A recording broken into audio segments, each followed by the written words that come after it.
Alger se transforme et prend des contours différents au gré des événements historiques.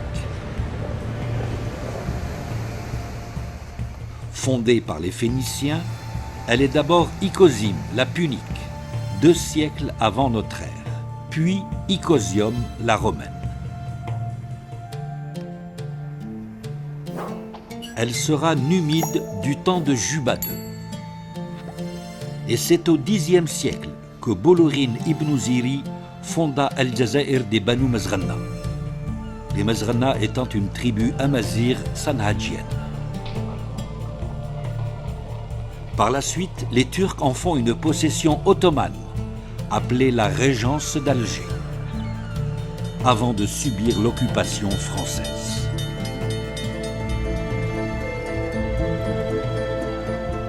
Alger-la-Blanche est aujourd'hui la capitale de l'Algérie indépendante. Éternel et irréductible Alger.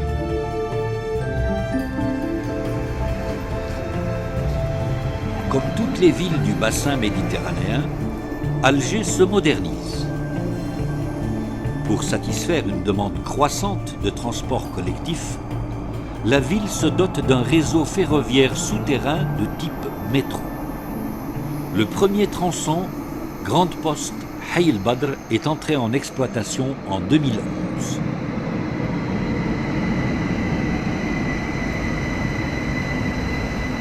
Le projet prend de l'ampleur. Des travaux de génie civil et pose de ligne de l'extension Grande Poste Place des Martyrs commencent en 2009.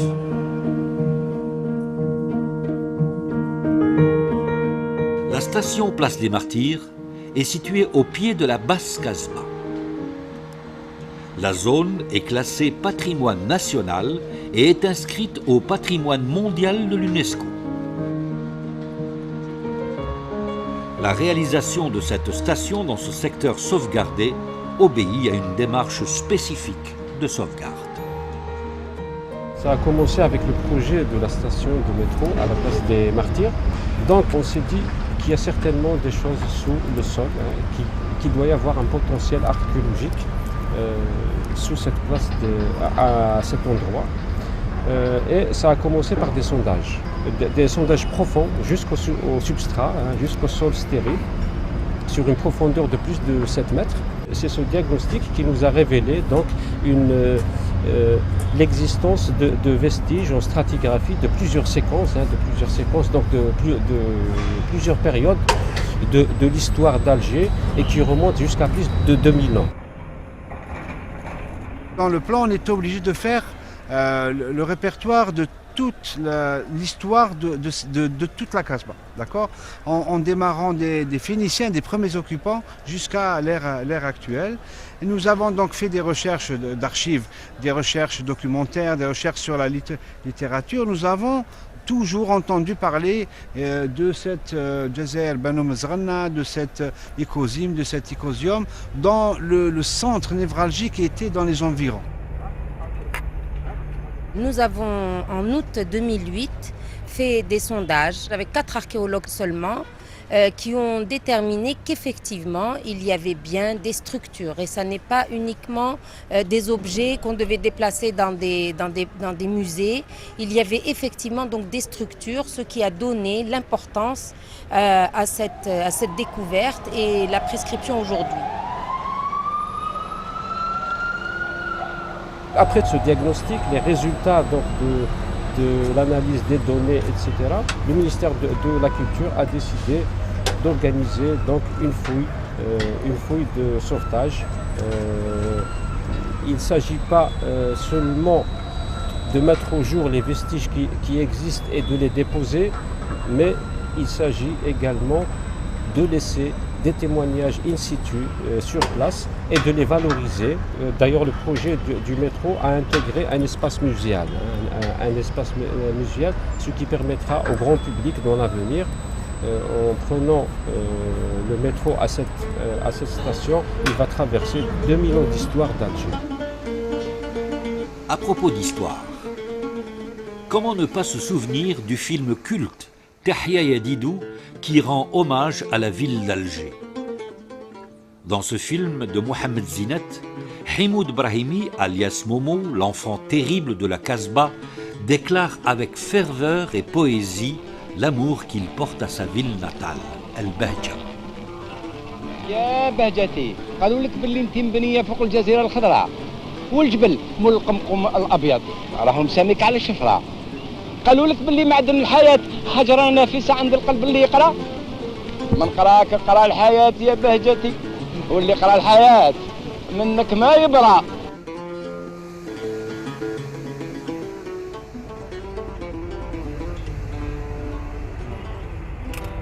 C'est une première en Algérie.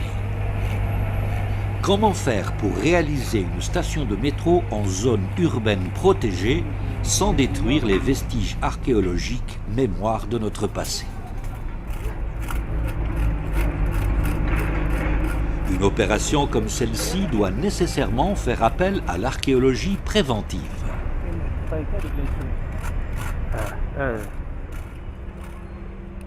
De fait, dès juin 2013, une équipe d'archéologues est sur place. La fouille commence.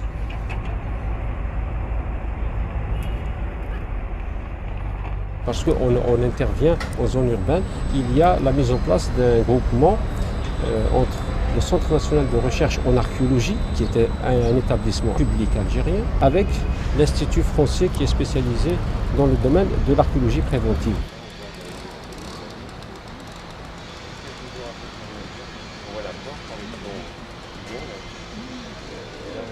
L'archéologie préventive, si vous voulez, c'est comment concilier l'avenir tout en sauvant le passé. Alors on le sauve en dégageant des ruines, des vestiges que l'on va garder pour les présenter au public, comme un certain nombre de vestiges ici. Et puis parfois on détruit complètement, mais on détruit et tout en enregistrant. Là j'ai les pieds sur les archives du sous-sol d'Alger. Donc on va les relever, on va les photographier, les prendre en 3D, les analyser, etc. Et même si nous les détruisions, elles seraient sauvées, on en aura fait une excellente photocopie. C'est celle-là?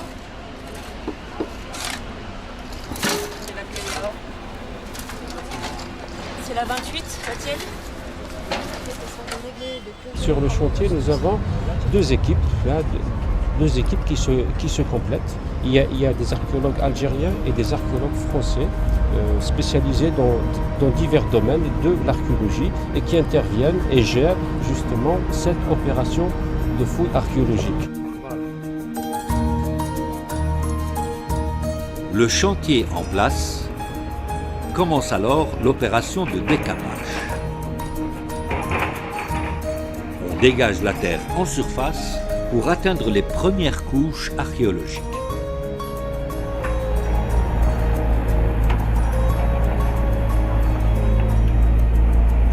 Actuellement dans les premiers niveaux qu'on a découverts dès qu'on a ouvert. Et donc c'est les premiers niveaux de la période ottomane que la période française avait complètement démoli pour faire place à cette grande place de la Régence.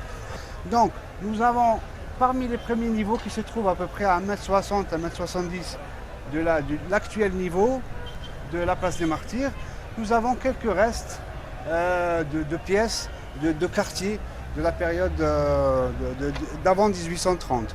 Là, on est à un niveau un peu plus bas, peut-être un peu plus ancien que 1800 ou 1700. Plus ancien, nous sommes dans un quartier où il y a des ateliers de ferronnerie. Par exemple, vous remarquerez qu'il y a ici des traces peut-être d'enclume où le ferronnier tapait son métal. Vous avez des traces même de cendres que vous trouvez ici, qui sont encore présentes. Vous avez aussi des citernes ou des espaces souterrains qui, pour une partie, prenaient peut-être les restes des cendres ou alors carrément, comme les forgerons ont besoin d'eau, ils ont aussi des citernes d'eau. Voilà. Donc ça ne représente qu'une partie de la zone de la période ottomane qu'on a préservée parce que le reste a été enlevé pour pouvoir descendre dans les profondeurs.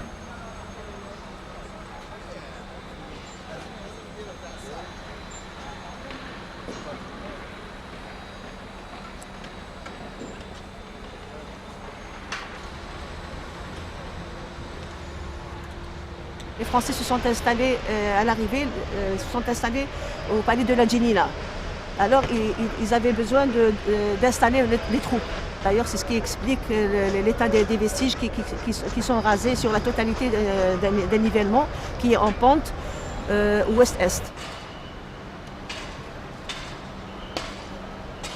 Cet endroit-là était une espèce de delta en V qui s'ouvrait vers la mer et il était en dégradation depuis Dar el-Hamra jusqu'à peu près les voûtes de la place des Martyrs.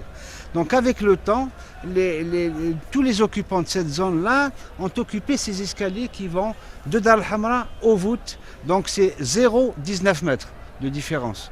D'accord? Donc on a occupé le terrain de cette manière-là et au fur et à mesure, ça montait.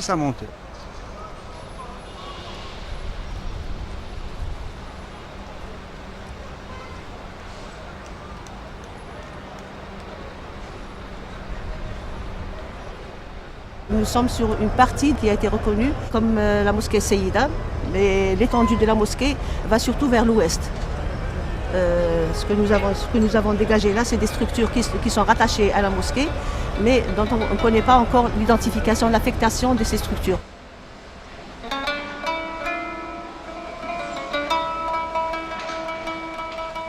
La première chose qui a été démolie dans cet espace, c'était le Beit el-Mal, après la mosquée.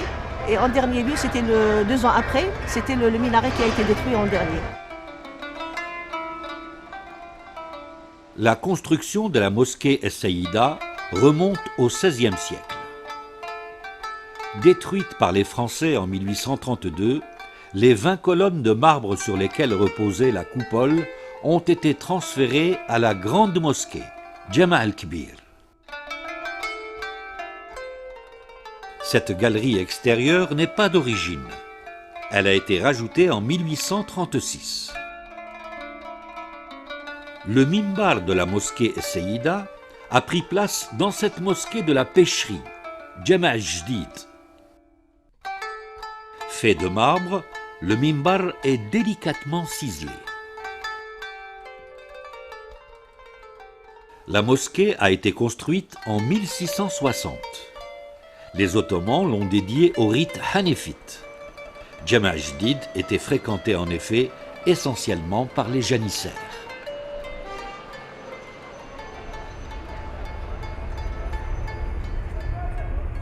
Après un mois de fouilles, les résultats récoltés montrent que cet espace présente plusieurs phases d'occupation qui remontent à l'Antiquité et se prolongent jusqu'à nos jours.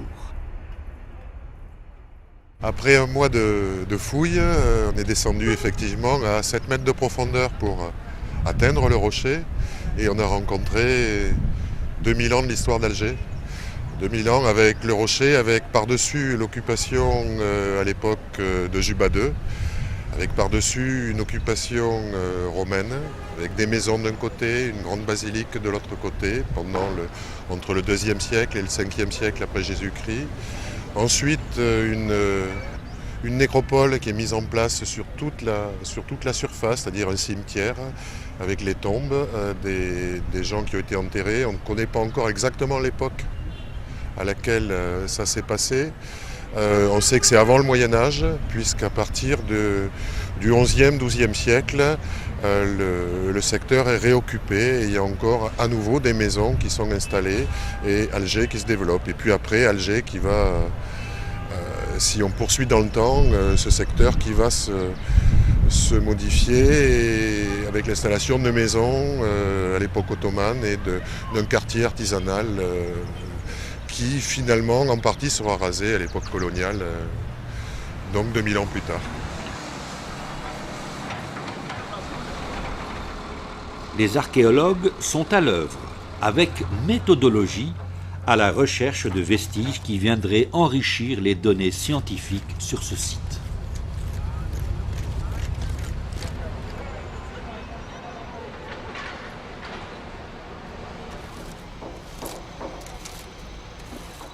Là, on est dans une partie totalement au sud de la fouille.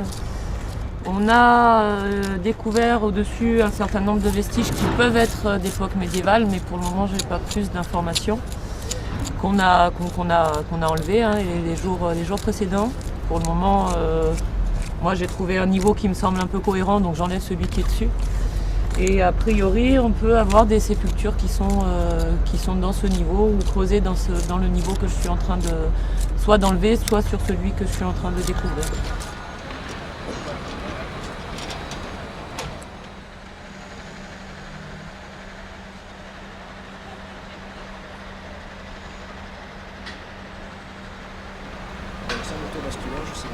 D'accord. Quoi qu'il en soit, pour l'instant, le paquet, ça sera de régler, de purger le problème de celui-ci. Donc là, tu as trois... On est théoriquement dans le monde byzantin et ça va nous apprendre peut-être un petit peu comment les gens, pas vivaient, mais comment on les enterrait. Donc c'est quand même une partie de la vie aussi. Et puis si on a de la chance et si les os sont pas trop mal conservés, on va essayer de découvrir dessus des traces par exemple de maladies, des traces que peuvent laisser le travail aussi. Même si l'échantillon est relativement faible, en tout cas ça fait déjà un bon début de travail. Donc on essaye de reconstituer tout compte fait l'histoire de la tombe avant de reconstituer l'histoire, si on pouvait, l'histoire d'une population qui a vécu ici.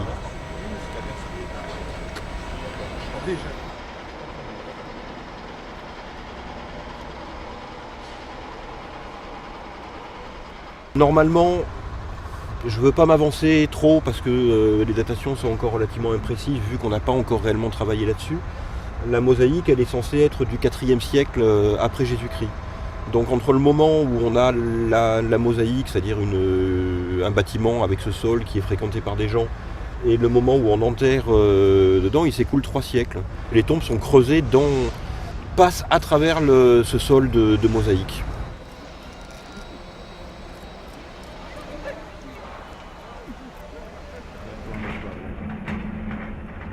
On se trouve à peu près à 4,5 mètres, 5 mètres du niveau de la place des Martyrs. Et nous sommes sur le sol d'une basilique paléochrétienne romaine du 4e, 5e siècle après Jésus-Christ. C'est un bout de basilique, c'est le démarrage de la basilique. Donc c'est peut-être le tiers ou le quart de la basilique. Tout le reste se trouve vers la place des Martyrs, vers les voûtes.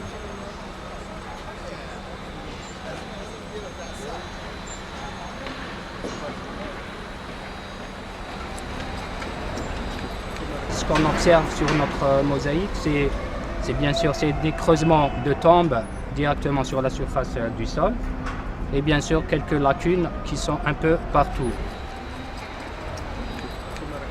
Une découverte d'une mosaïque dans un milieu urbain diffère d'une autre qu'on peut découvrir dans un milieu rural. Parce qu'ici, les dégradations sont plus anthropiques. C'est-à-dire c'est l'homme qui a participé à sa dégradation.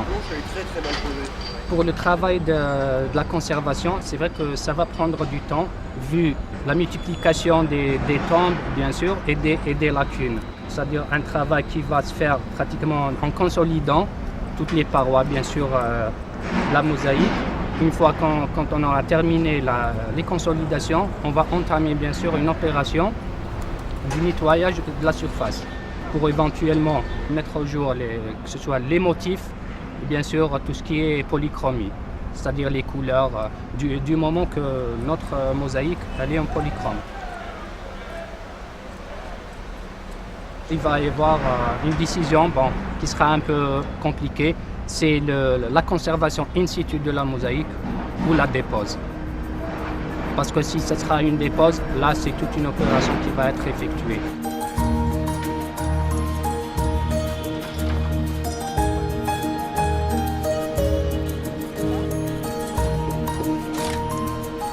La Terre garde en mémoire les traces matérielles de la vie et des événements du passé. Au fil du temps, l'homme laisse derrière lui ce que l'on appelle un mobilier archéologique. De la poterie, des armes, de la monnaie, du bâti, etc. Ce sont autant de vestiges que l'archéologue s'efforce de faire parler. La céramique dans l'archéologie est un facteur essentiel. Pour la détermination de la datation de l'espace et pour la détermination des circuits commerciaux qui étaient en vigueur à l'époque. Et le matériel archéologique consiste en matériaux de construction, de céramique. Là aussi, on trouve des ossements humains qui sont reconnus par les anthropologues. Mais pour les ossements humains, généralement, on les trouve dans les temples qui sont localisés dans la zone 9.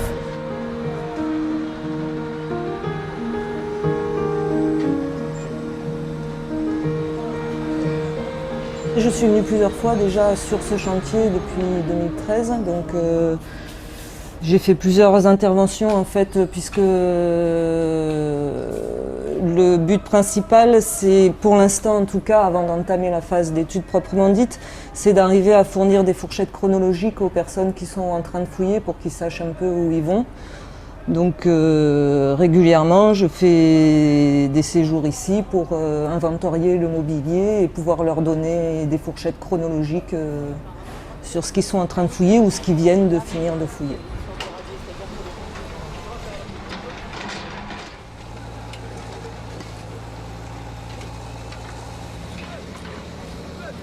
La fouille nous permet de constater l'évolution de cet endroit.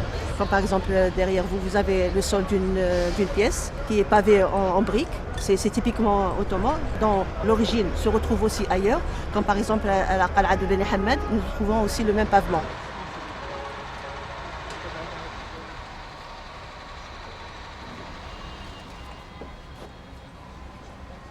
Ce mobilier archéologique va servir à témoigner de la production qui était à l'époque, pendant l'époque ottomane.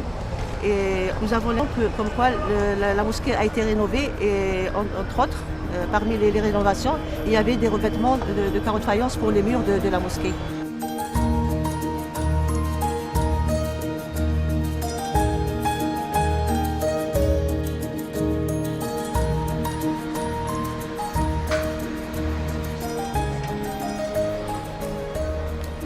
Là, on est en train de fouiller l'individu qui se trouve dans une sépulture. Alors c'est quelque chose qui est extrêmement méticuleux, c'est pour ça qu'on n'utilise que des tout petits outils comme cela, pour pas abîmer les os et puis pour déplacer le moins possible les petits os tout fragiles comme les os qui sont ici, qui sont des os des mains ou des pieds. Et on est en train de le dégager complètement pour essayer de comprendre ce qui s'est passé quand on l'a inhumé. Et ce qui s'est passé éventuellement après, parce que c'est des tombes assez particulières où il n'y a pas un individu dedans, mais en fait elles sont réutilisées plusieurs fois. On peut avoir jusqu'à 8 individus.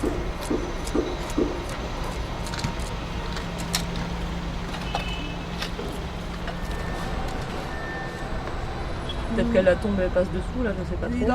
Là, on est au niveau des pieds, de toute façon, c'est ouais, 14. Il va pas, on aura rien. Oui, Quoi.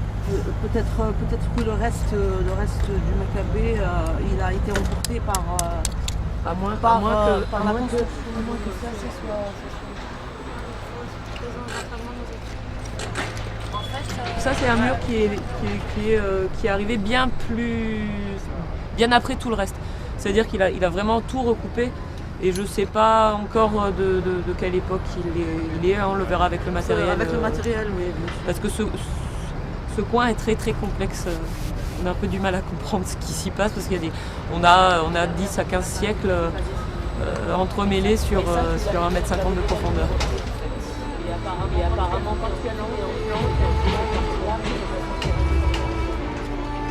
Dans cette partie sud de la fouille principale, les archéologues ont mis au jour une zone dédiée aux activités commerciales et artisanales.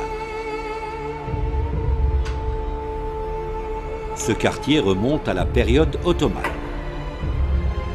Il est constitué de 4 ateliers de surface modeste, spécialisés dans la forge de fer, de plomb, de cuivre et des métaux précieux. Ici, le quartier des boutiques, constitué d'un bâti de 5 unités. Le quartier est traversé par une ruelle qui passe à proximité de Beit el-Mal.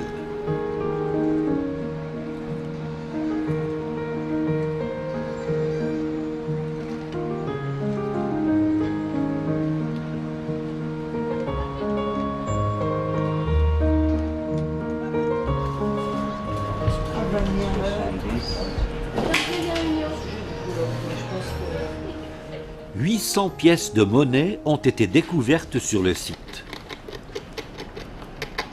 Ces pièces remontent à différentes époques de l'histoire, depuis l'Antiquité jusqu'au temps moderne. Chaque pièce prélevée est soigneusement nettoyée, identifiée et répertoriée. Les monnaies sont d'excellents marqueurs chronologiques. Elles portent la trace d'événements historiques et sont souvent des indices de la circulation monétaire. De ce lot de monnaies émerge un ensemble de 384 pièces en argent d'origine espagnole. Ces pièces ont été émises sous le règne des rois Philippe II, III et IV, ayant gouverné successivement l'Espagne entre 1556 et 1665.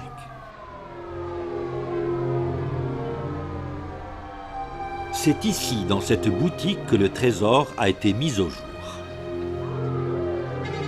L'homogénéité et la provenance du lot semblent exclure une thésaurisation ou un achat commercial. Elles suggèrent plutôt un paiement d'une rançon versée à des corsaires.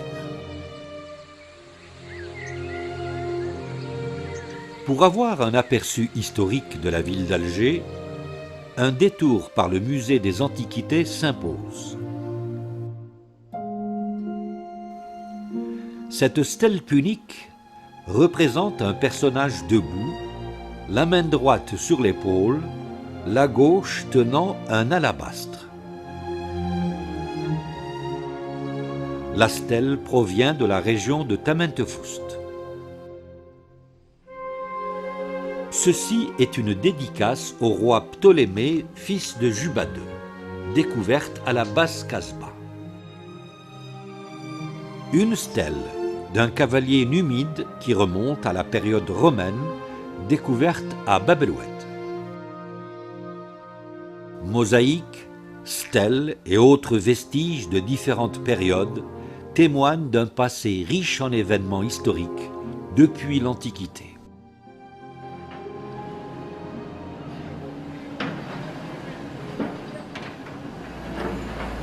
Donnez de l'ampleur au mouvement, il faut que tu recules pour avoir de l'ampleur. Ce qui est un peu dommage, c'est que dans cette partie-ci, aussi bien dans la partie la plus à l'ouest que dans la partie sur laquelle il y a la rampe là actuellement où il y a la pelle mécanique, on se trouve sur des citernes très profondes. On est sur des citernes qui sont sans doute là aussi du XVIe ou du XVIIe siècle, qui ont été apparemment instaurées. C'est apparemment un décret qui a obligé la mise en place de ces citernes suite à des périodes de sécheresse, voilà, de manière à pouvoir conserver de l'eau. Et ces citernes, elles sont descendues, mais alors très très profondément dans tous les niveaux. Malheureusement, elles ont percuté tous les niveaux antérieurs. Et donc, dessous, il n'y aura plus rien.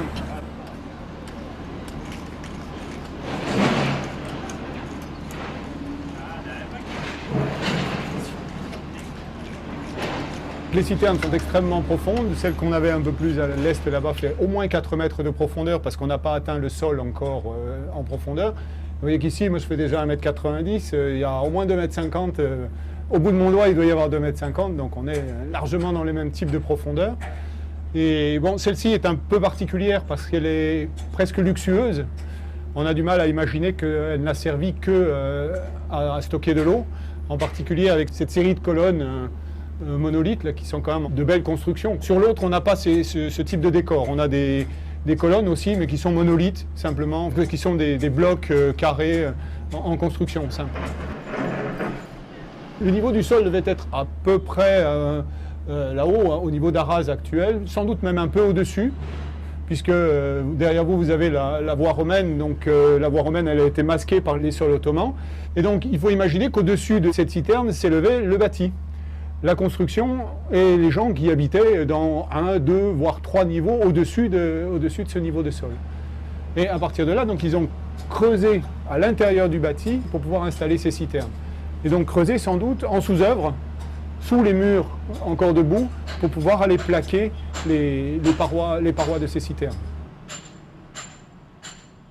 Ce qui est intéressant aussi, c'est que nous avons donc 3 citernes sur le site. Une complètement à l'ouest, c'est celle-ci, une dans la partie médiane et une autre complètement à l'est. On a au moins 2 citernes, parce que la troisième on ne l'aura pas complète, on a au moins 2 citernes qui fonctionnent sur le même module. C'est-à-dire que vous avez un grand espace quadrangulaire, qui est l'espace principal en quelque sorte, et systématiquement, dans 2 cas au moins, un petit ombilic, comme celui-là ici, la partie qui est à l'extrême est, qui formait un regard, un puits d'accès. Ce qui signifie sans doute que cette citerne devait s'étendre sur au moins 2 habitats distincts, ou au moins 2 pièces distinctes, ça c'est sûr. Il devait y avoir au moins une pièce ici qui permettait d'y accéder directement, donc dans laquelle on pouvait puiser de l'eau directement. Et ces petits, façon de parler, cette canalisation permettait d'ouvrir un autre accès à l'eau par le regard qui se trouvait là-bas à l'extrémité. Donc là aussi, c'est des structures qui sont passées sous des murs déjà existants, mais alors là, ils sont carrément passés au travers des murs, et le but étant de donner un accès à l'eau aux espaces qui se trouvaient plus à l'est. Ce qui est assez surprenant, c'est que j'attendais d'une citerne un enduit plus hydraulique que ça. Et on ne peut pas dire qu'il soit particulièrement résistant à l'eau, particulièrement étanche, mais pourtant, vraiment, je ne vois pas d'autre raison pour la construction de ces espaces. Et puis dans les autres cas, il n'y a pas de problème, ça a servi à de l'eau. Ça, il n'y a pas de doute là-dessus. Compte tenu de la présence de la voie antique juste derrière vous, je ne pense pas qu'il y ait grand-chose dessous. Normalement, là, ils sont descendus dans le substrat. C'est peut-être d'ailleurs pour ça qu'ils n'ont pas eu besoin de faire une étanchéité beaucoup plus grande que celle-là, parce que derrière, ça doit être étanche. Il faudra qu'on fasse une recherche rétroactive sur les cadastres anciens pour essayer de savoir à qui appartenait la maison qui s'élevait à cet emplacement-là. Pour l'instant, non, je serais bien incapable de dire pourquoi. C'est la nature des piliers qui me font dire que c'est relativement luxueux. Après, est-ce que c'est simplement parce qu'ils avaient les piliers sous la main qu'ils les ont réutilisés pour faire ça?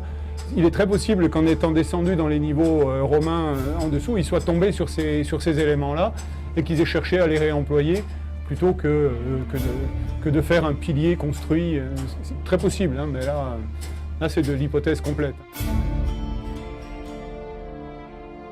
À l'avènement de la période islamique, Alger n'apparaît dans la littérature qu'à partir du Xe siècle.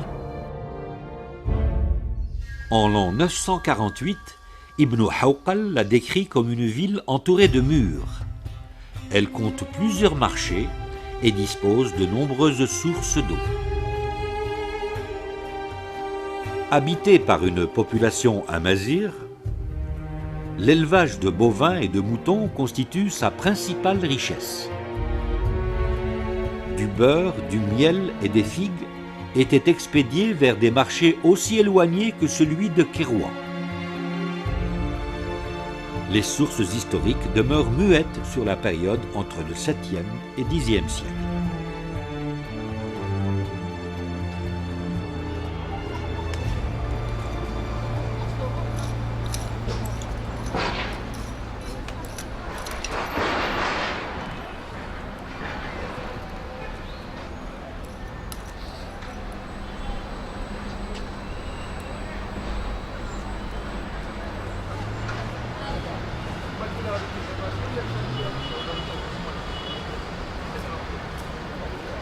Après avoir dégagé ce niveau-là ottoman, on est sur un niveau médiéval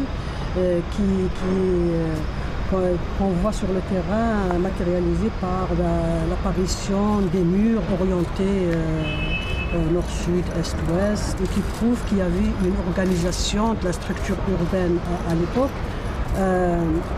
Et il y avait toute une organisation cadastrale par rapport à l'organisation des terrains à l'époque. Ce qui a été aussi découvert concernant ce niveau-là, aussi l'apparition des premières voies, comme cette voie médiévale de l'époque qui remonte probablement au XIe ou XIIIe siècle. Elle est complètement différente des voies construites aux époques postérieures.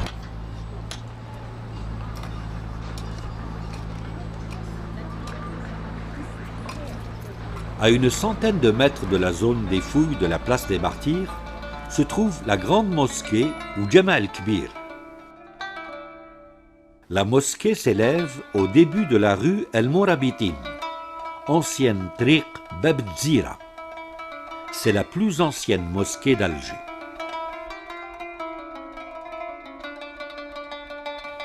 Dédiée au rite malikite, elle a été édifiée en l'an 1018.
Il peut y avoir deux fours ou un seul four, mais il peut avoir servi plusieurs fois.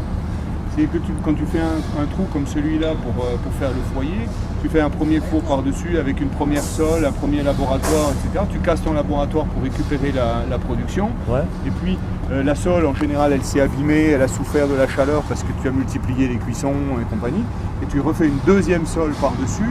Et toujours, le laboratoire, il se refait à chaque cuisson, lui, puisqu'il est cassé à chaque cuisson. Ouais. Et donc on pourrait très bien avoir un four, un seul four, mais qui a servi plusieurs fois.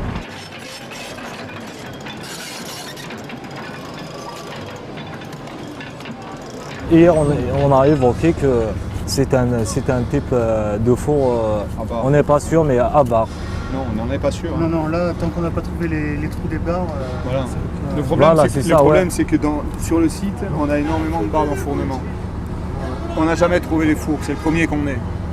Donc on fait le lien, mais pour l'instant, il n'y a absolument... Il n'y a aucune preuve sur la structure de ce four-là, il n'y a aucune preuve pour que ce soit un four à barre.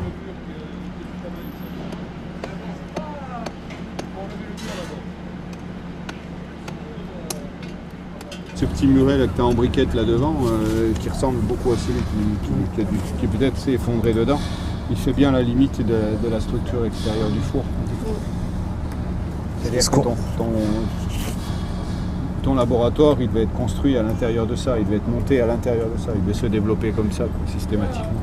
Et ça donnait la limite extérieure de la structure.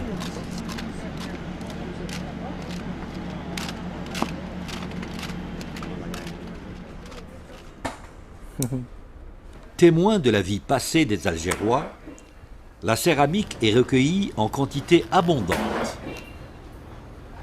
Vaisselle, poterie de stockage et de transport, ainsi que d'autres objets de la vie quotidienne. Près de 2000 terres cuites ont été recueillies.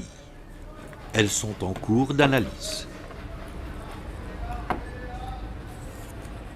Le but de ce dessin, c'est en fait de pouvoir comparer tous les échantillons qu'on a trouvés sur le chantier pour retracer les objets qui étaient utilisés à la période islamique, puisqu'il s'agit de la période islamique ici, pour essayer de retrouver un peu les modes de vie de l'époque, les objets qu'on utilisait au quotidien. C'est essentiellement pour retracer la vie quotidienne, mais ça a aussi d'autres intérêts. Celui-là, il est vraisemblablement produit dans la région. À Alger peut-être, mais au moins dans la région. Donc ça permet de connaître les techniques qui étaient employées à l'époque pour fabriquer la céramique, de comparer avec ce qui se fait ailleurs, voir si c'est les mêmes procédés, si c'est en avance ou pas par rapport à d'autres régions. Et ça permet, donc celui-là vient de la région, mais il y a aussi certains fragments qui proviennent d'autres pays, d'autres rivages de la Méditerranée, donc ça permet de voir les échanges qu'il peut y avoir au sein du bassin méditerranéen. Ce qu'on peut déjà en dire, c'est que la période s'insère très bien avec le reste du bassin méditerranéen, du monde islamique de l'époque. Donc on retrouve les mêmes choses, les mêmes formes, les mêmes objets jusqu'en Espagne. Donc on peut dire qu'il y a une espèce d'uniformité sur toute cette partie-là de la Méditerranée. Et il y a aussi des échanges puisqu'on arrive quand même à discerner quelques de très rares fragments qui pourraient provenir d'Espagne justement. Donc ça permet de voir aussi les échanges qui peuvent exister à l'époque entre les différents pays.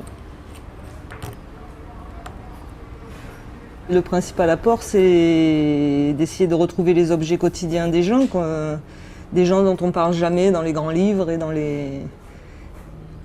Donc sur la table là-bas, par exemple, vous voyez plein d'ustensiles, des petites jarres, des cruches, donc ça permet de voir un peu comment étaient les vaisseliers de l'époque, comment on faisait la cuisine, les évolutions aussi de l'art de faire la cuisine.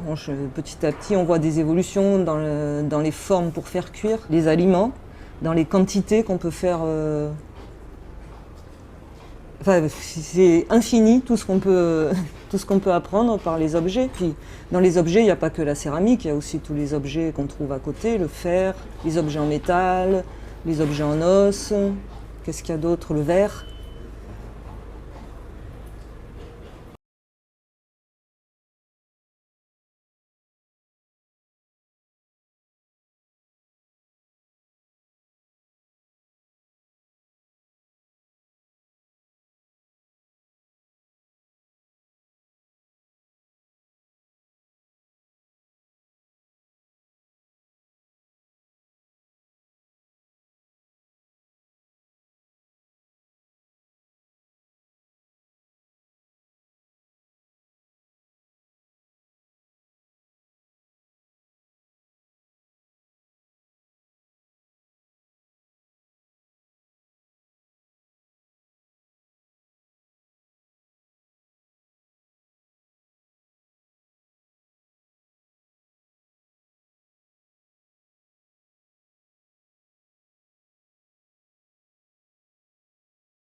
La tombe, c'est une structure comme une autre qui a été mise en place.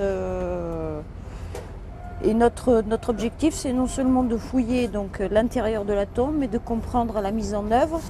Donc là, je cherche le creusement pour essayer de comprendre la relation entre ces deux sépultures qui sont très proches l'une de l'autre, pour savoir si on peut déterminer une chronologie pour la mise en place.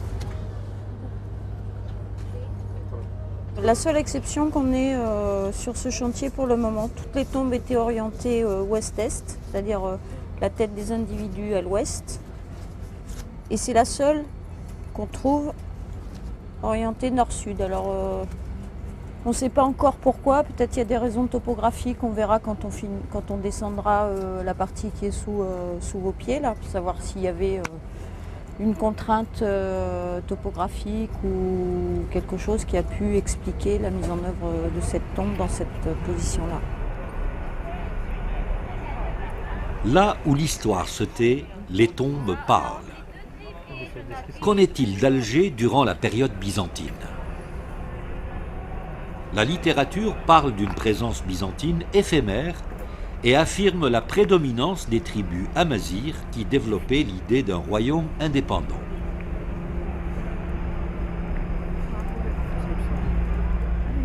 Les vestiges de la présence byzantine sont rares.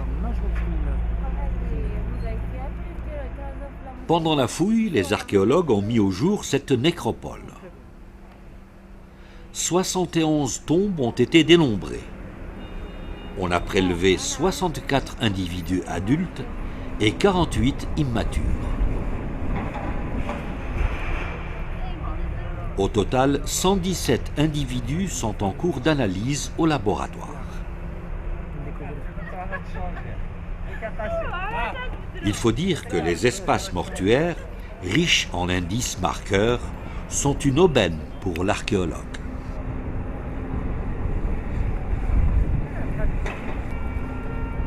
Là, on est dans la période byzantine, donc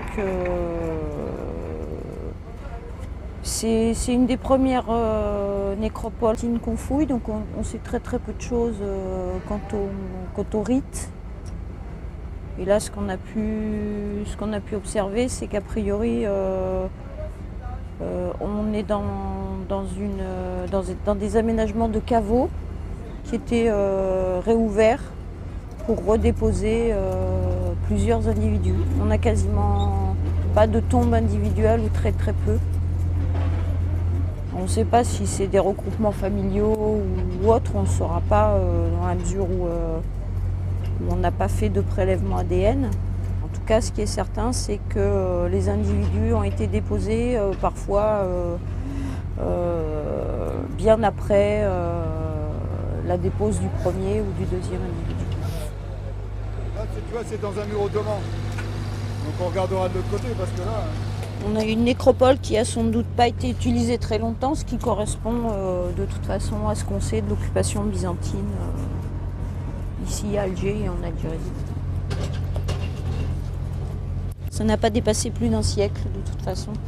Donc on a effectivement une nécropole avec très peu de recoupements, ce qui indique une utilisation qui n'est pas trop longue. Parce qu'en général sur des occupations longues, on a des tombes qui se superposent ou des recoupements parce qu'il y a des tombes qui sont oubliées et qui disparaissent. Donc quand on installe une autre tombe, on peut la recouper. Et là, il n'y a aucun cas comme ça. On a juste ici les juxtapositions.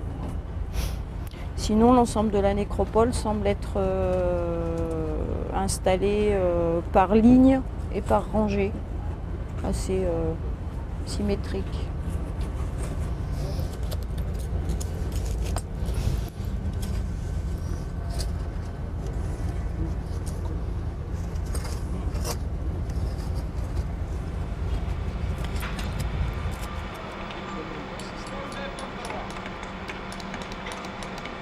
Dans la partie sud, l'essentiel des sépultures étaient des sépultures multiples.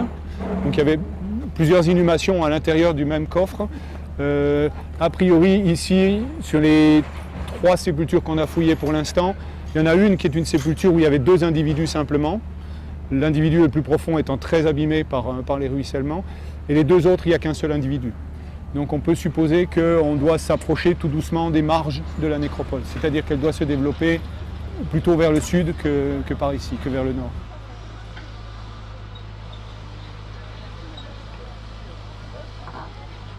Dans une partie de la nécropole, on a remarqué que les inhumations sont faites en décubitus latéral.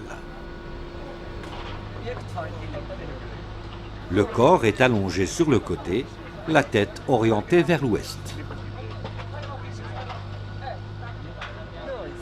Toutes les tombes fouillées ne contiennent pas de mobilier funéraire.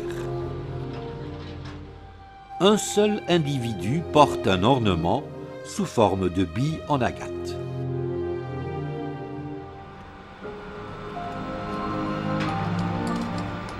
Ici, un monument public, une basilique, dont la date d'édification se situe probablement entre le IIIe et le IVe siècle. On est en plein cœur de la basilique qu'on a découvert durant cette campagne de fouilles depuis 2013. Là, on est en plein nef centrale qui est représentée par des motifs, bien sûr, polychromes, représentés aussi avec des motifs géométriques et floraux. Donc, on observe aussi la nef latérale du côté ouest qui est représentée elle-même avec les cercles séquents en bichrome, en noir et blanc. On a de même sur le côté est, dont on trouve pratiquement les mêmes motifs et les mêmes décors qui sont représentés. Par contre, quand on pénètre dans la nef centrale, on a ces hexagones qui sont représentés par des cercles qui sont de diamètre assez grand et avec une polychromie en rouge et des alternances en vert et en jaune, avec le tout est encerclé avec des hexagones. Durant cette campagne, On a trouvé l'embléma. Un embléma dans une mosaïque, c'est une composition pratiquement d'un motif, que ce soit floral ou géométrique ou même des fois figuratif. Ici, dans notre cas, on peut faire une lecture sur cet embléma. Donc, on a un encadrement déjà qui est sous forme de presque carré. L'intérieur, il est décoré avec un médaillon qui est représenté par des fleurs de laurier qui sont raccrochées avec un nœud qui est sous forme d'un vase. À l'intérieur de ce médaillon, on remarque qu'il y a la présence d'une inscription, bien sûr une inscription latine, dont malheureusement, et ce qui nous cause aussi un problème pour la lecture de cette inscription, elle est perturbée avec une grande lacune, là qu'on voit, là c'est une lacune. En plus, le creusement du tombe qui sont venus, bien sûr, a priori postérieurement, pour installer la nécropole. Et comme par hasard, ce creusement et la lacune sont venus directement se poser pratiquement au niveau central de notre embléma. Maintenant, ce qu'on possède sur l'inscription, c'est pratiquement les quelques lettres qui restent de la fin de chaque ligne, c'est-à-dire ou de chaque registre.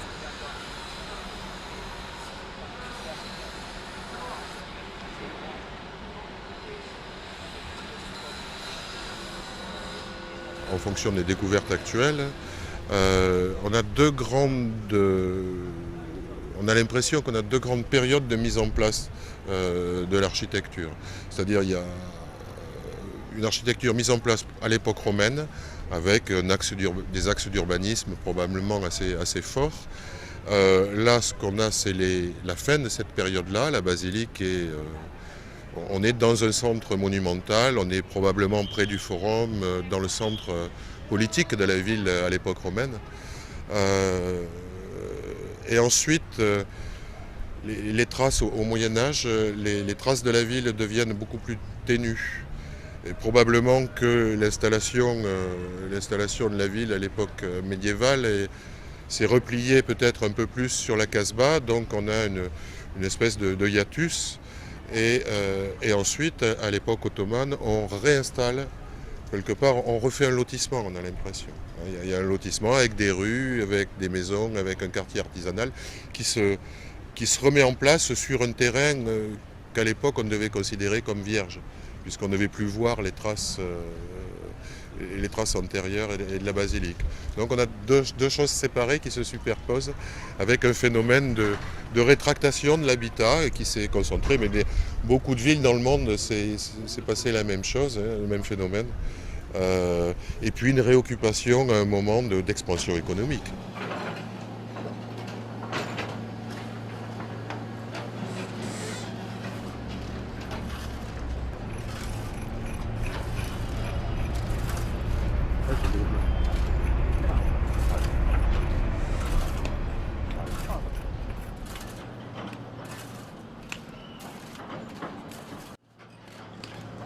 C'est-à-dire que celui-là, effectivement, c'est peut-être la suite du mur de l'autre côté, ce qui pourrait expliquer pourquoi la tranchée, on ne la retrouve pas, parce qu'il y a le mur de ce côté-là.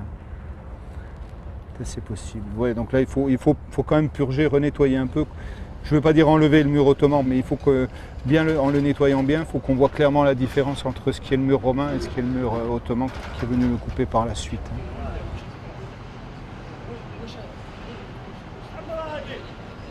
Est-ce que ce niveau rouge, est-ce qu'on le retrouve vraiment jusqu'en haut? Ou est-ce que le mur il a été installé? Est-ce que c'est le vert qui est venu sur le rouge? Auquel cas, ça veut dire que quand ils ont installé le mur, ils étaient à ce niveau-là, le vert il est venu après. Normalement, c'est ça. Normalement, c'est ça. C'est pas normalement, faut que tu me le prouves. Hein? Moi aussi, je peux te faire l'histoire comme j'ai envie.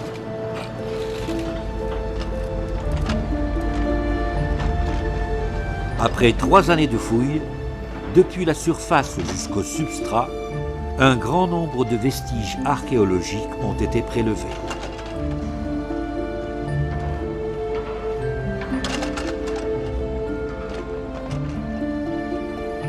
Cette fontaine datant de la période ottomane sera déposée. Elle trouvera sa place dans le futur musée de la station.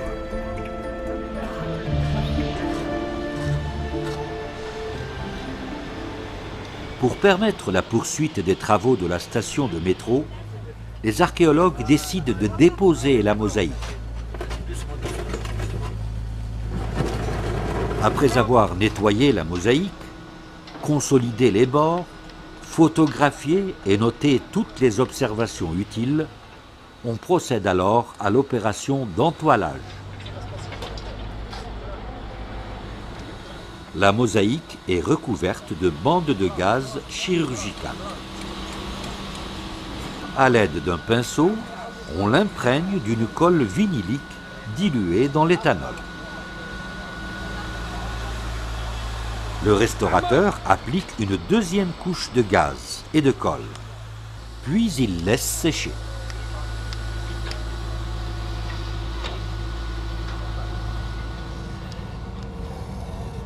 Voilà. Alors là, on va lui donner le nom, la lettre B. La mosaïque est divisée en plusieurs panneaux numérotés et reportés sur un plan, car il est impossible de la prélever en une seule fois. Ça va être une longue saignée, celle-là. Hein. Ça va saigner, hein. Ça va saigner, mon ami, hein. C'est moi qui te le dis, hein.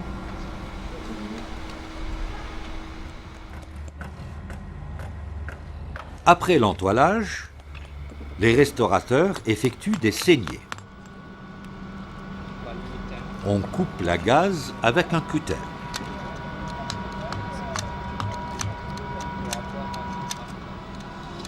Puis à l'aide d'un ciseau et d'un marteau, on prélève une rangée de tesselles. هاي la bordure تاع la rangée تاع etc. هذا الشيء جست ديترمينيت فتت هذوك ما ديتو في الطاسه. Mais bien sûr parce que الشيء ça يروح لك facilement. Tu fais la séparation بعد تقلعهم من هنايا هكذا. D'accord. La saignée est une opération nécessaire permettant de détailler la mosaïque en petites surfaces facilement transportables. L'emplacement des saignées est déterminé en fonction de la composition du décor. Non, parce que هكذا كتكملي هكذا تنحيهم كاع على بالك. Tu vois, كتكملي هكذا يروحوا لك كاع. Ouais, c'est هكذاك هكذاك. Tu continues, tu continues. Puis vient l'étape de la dépose. On insère des barres métalliques sous la mosaïque et soigneusement on soulève le morceau qu'on dépose sur une plaque en bois. De ce côté-là, on va essayer de... Et tous en même temps. Tous en même temps. 1, 2, 3. Cette étape est délicate. 2, 3. Il faut veiller à ce que les tesselles ne se décollent pas de la gaze. Une fois déposés, les panneaux de mosaïque sont placés dans des caisses en bois.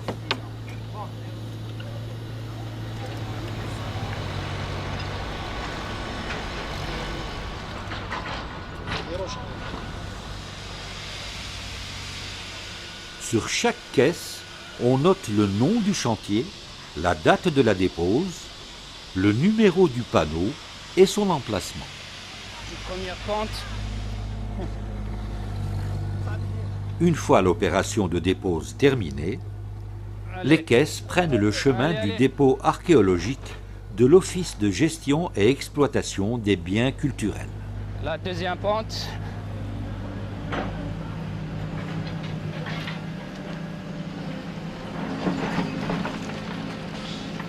Cet endroit précis correspondait à un grand bâtiment de l'hôtel de la Régence qui a été terrassé pour agrandir la place des Martyrs. Sauf que le terrassement s'est fait en surface, les voûtes étant en place et se sont fait remplir avec des dépôts de toutes parts. Le fait de stabiliser à travers cette dalle avait permis aux archéologues de planifier la fouille sous dalle. Vous voyez, on est en train de vider le remplissage des voûtes de l'hôtel de la Régence dont nous voyons les forts moufants. Une fois que c'était terminé, nous allons nous intéresser à l'unique couche qui doit avoir, j'espère, une épaisseur d'1 mètre, on verra, de renseigner les vestiges archéologiques qui se trouveraient enfouis. Pour la mémoire, tous les efforts sont là, le patrimoine, on en a besoin, mais aussi l'importance de la cité, de la ville et du développement est pris en charge. C'est dans ce deal qui n'était pas facile au départ d'expliquer, mais en faisant le travail, je pense qu'aujourd'hui, l'équipe du groupe archéologique avec l'équipe du génie civil, on en fait réellement une. Et ça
consacré aux Antiquités, conserve une multitude d'objets qui nous renseignent sur les différentes étapes historiques qui se sont succédées sur la terre d'Algérie.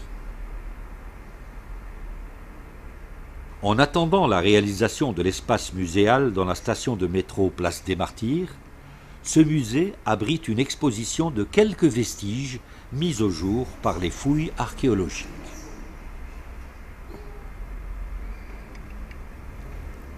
Grâce au travail archéologique, Alger se présente et donne un aperçu de son histoire millénaire à la nouvelle génération. Et ces jeunes